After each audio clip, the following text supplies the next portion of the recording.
The Brooklyn Nets are 9-1 in their last 10 games. They're, I think, 13 out of their last 14 games. They playing some phenomenal basketball, man. I think they're number 3 now in the East, 2 games behind for the number 1 spot. I think Milwaukee still has the number 1 spot. Boston's number 2, and Brooklyn just beat the Cleveland Cavaliers to move to number 3, and they beat them in convincing fashion, right? So, real quick, I just want to point out a couple of things. When they first started this stretch, they'll start winning games after Steve Nash was fired. Jacque Vaughn came in, and you could immediately see that their defense was a little bit better. Their rebounding still wasn't there. Defense was better. They was playing better basketball. The ball was moving more. I started seeing easier baskets for everybody on the team, right? I just like what they was doing. The rotations was better. Everything overall looked good and better, except the rebounding. The rebounding didn't come along until a bit later, right? Then they started winning games, and then Kyrie came back, and then TJ Warren came back. And when TJ Warren came back, the rebounding got a little bit better because they was able to put Warren out there, and he could play big. He can play in the post, and he can switch on the perimeter on screens and guard wings. And then he's a big body that's gonna be a willing rebounder. I think they just came out with a stat for the Brooklyn Nets that they said that Jacque Vaughn during film study would show them their numbers on their box outs and how many box outs they missed or how many box outs they made. They gave them a score on it, and TJ Warren was the highest rated guy on the team as far as boxing out. So he's bringing a different attitude to the team. He wants to defend. He wants to play good offense. I seen him in the post tonight against Cleveland. He wants to get down there and muck it up and box out and rebound. So the attitude is changing. Ben Simmons is helping. Ben Simmons and Nick Claxton is help changing the defense of attitude. Even Kevin Durant, man, I've seen Kevin Durant block shots at the rim. I seen him defend the post. I seen him chasing guards off of screens, chasing them off the 3-point line, and all types of things, man. Kevin Durant's playing phenomenal defense, right? Everybody's got a good attitude defensively. And just think about it. Nick Claxton is a shot blocker and a willing defender who can also switch on the perimeter. So is Kevin Durant. Then Ben Simmons is just a lockdown defender. He's guarding anything in the post or somebody that's handling the ball. Just phenomenal what Ben Simmons is doing. And Kyrie Irving is not a slouch either. And same thing for Royce O'Neal. Just a defensive-minded set of guys. I really like it. I really like they was locked in. All right, so Shannon Sharp was asked during their win streak what he thought about the Nets, and he said they're still too small down low. They still don't rebound. They still don't defend. He's just going with the same old narrative, right? Not even really paying attention to what's really going on. And then he had the nerve to say they haven't beat anybody.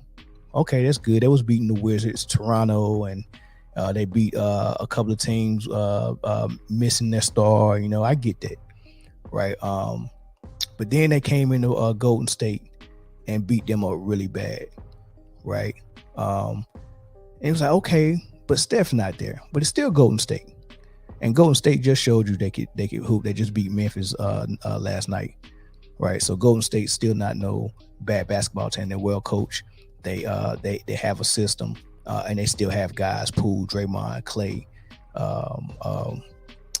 What's my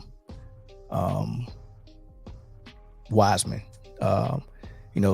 Guys like that. They still got their guys. They just don't have Steph, right? But the way that Brooklyn beat them was very telling. But still, it's Golden State without Steph. Okay, cool. Then you go into Milwaukee. Okay, Giannis is there, no Middleton.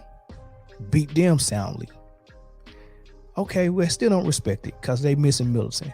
Then you go to Cleveland, and they're home. Beat them soundly.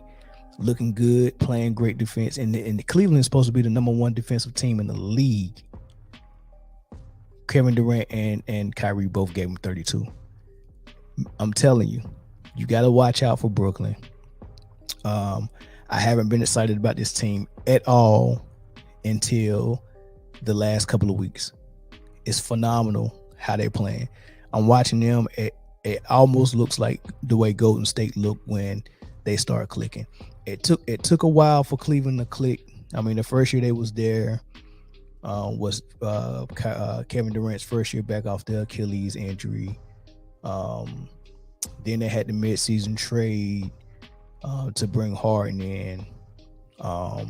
Kyrie Irving didn't start the season off because he was fresh off of a surgery. Then they start trying to gel that. You got 3 new guys. You're trying to gel that team. And then they did okay. Then they would get to the playoffs and they look like they rolling. And then Kyrie Irving gets hurt. And then the next game, James Harden gets hurt. And then the rest is history. Kevin Durant tried to send the Bucks home, but his toe was on the line when he shot the game-winning 3 and hit the game-winning 3. But it goes into overtime, and he had nothing left in the tank. And James Harden could barely even run. I mean, it was a fast break he had on one. It was a breakaway he had. He was at half court. The closest person to him was probably at the 3-point line on the opposite end. James Harden took one dribble, full speed, trying to get to the rim, and realized he couldn't make it. And with people behind him, he had to stop dribbling and pick his dribble up and wait for his teammates to come and get the ball up. They had to run a play. He had a wide open dump, fast break. He couldn't even make it. Right. That's how bad it was. And then the Bucks end up going and winning the championship that year. Then the next year you come back and you got the COVID thing, and there's no Kyrie, and then James Harden still not 100%. He rehabbed the hamstring all summer long. So he put on some weight. He come back to camp out of shape, not ready to ball because he couldn't really run. So he's trying to run himself back into shape on top of not having his hamstring be 100%. Right. Then he requests a trade. Kyrie comes back from the suspension and the mandate, and he can only play away games. And James Harden's like, I want out of here. He leaves. You bring in Ben Simmons. He can't play. Now you got to implement Andre Drummond and Seth Curry into a new system. And KD was just coming off of a bone bruise on his shin, bad injury, right? And then they get swept by Boston, right? So they never could get this thing clicking. So they come into this season, okay, Ben coming fresh off of a back surgery. TJ Warren been missing for 2 years. He's not playing. Seth Curry had surgery on his ankle, his heel or whatever, or his foot. Royce O'Neal's a new guy. It was just so much. And it was like, look, in these last 3 years, we've never had all our guys together, gelling, clicking, and going. And now they got their opportunity. And not only do they got the opportunity to do it, they got it with a coach that can actually do something with that time of having all them together on the floor and healthy. So now this is the first time they're actually trying to catch a stride, right? They almost got it the first year they got hard, and it was kind of getting into a stride, and and it looked like it was going to work without the injuries hitting them in the playoffs, right? So we're getting to see that now, and the way they're playing basketball is real good. Steve Nash really didn't install an offensive system that was allowing them to actually utilize their talents, get easy buckets, get buckets for everyone other than Kyrie and KD going ISO ball. So I'm really excited to see them play these great teams. They played Milwaukee. They're a great team. They played Cleveland. They're a good team trending toward great. And it was a good measuring stick for the Nets, man. And if you've not been paying attention to it, man, I think y'all should go ahead and tune in and check out the Brooklyn Nets, man. They're gonna be trending. I think I'm gonna go ahead and watch every game, and I'm gonna follow them, and I probably do post game every game for Brooklyn. I've been wanting to do it for a while, but they were playing such bad basketball, I just couldn't support it. I tried, and I was like, Steve Nash don't have a good grip on what he's trying to do, and now it's Jacque Vaughn. It seems like he does. Stay tuned for more Brooklyn Nets stuff, man, and look out for the Nets, man. They might be number one in the East before you know it. They on a 9-game win streak, and 9 out of the last 10 and 13 out of the last 14. It's a good day for them, man. Until next